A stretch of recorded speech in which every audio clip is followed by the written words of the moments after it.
I have had a baby. I have done so many things and I have never felt this kind of pain. Come with me to Turkey while I get a facelift. You all told me not to get a facelift. At this point, I was looking in the mirror and I thought, is everyone right?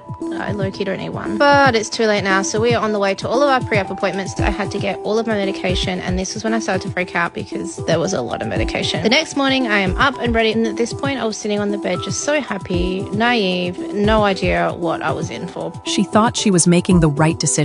They were having a meeting about my surgery. It was all in Turkish, of course, so I had no idea what he was saying, but taking some pre-op videos. Then he's explaining to me exactly what we're doing. We ended up doing a mid-face lift, a neck lift, and a forehead lift, and he ended up talking me into doing my ears. So all you saying I needed my ears done, well, there you go. I actually didn't want to get them done. My mum filmed me going off to surgery, and then before I knew it, I woke up and holy crap.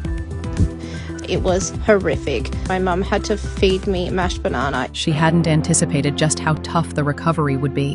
Got my bandages off on day 3. They took all of these stitches out. I'm on day 4 now. It just hurts. This is horrific, guys. Like, horrific. I wouldn't do this again. Day 6 after my facelift in Turkey, and I'm finally getting my bandages off. I am so excited to get this off. It's so annoying on my forehead now, but I am really happy with how everything is healing, and this is my doctor having a look at everything. But there was another painful step for her to get through before she can leave.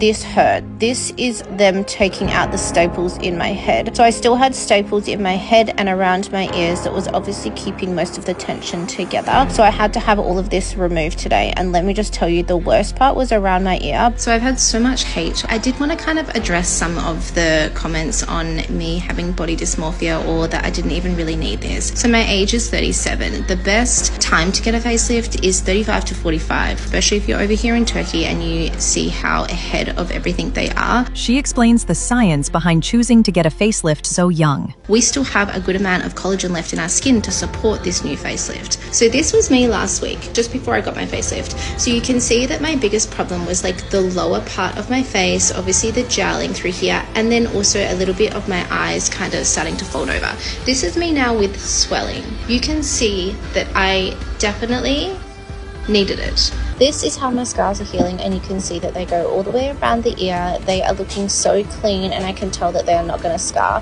So my doctor gave me this silicone tape, and this is what I've now been using at night time at the 2-week mark. Now I'm popping this tight headband on, and I pop it over my eyebrows and slide it up to keep them in place. I also pop it over my right ear because it's sticking out more than my left ear. A few months later, she lets us know. Was it all worth it? As you can see here, at 5 months healed, I have absolutely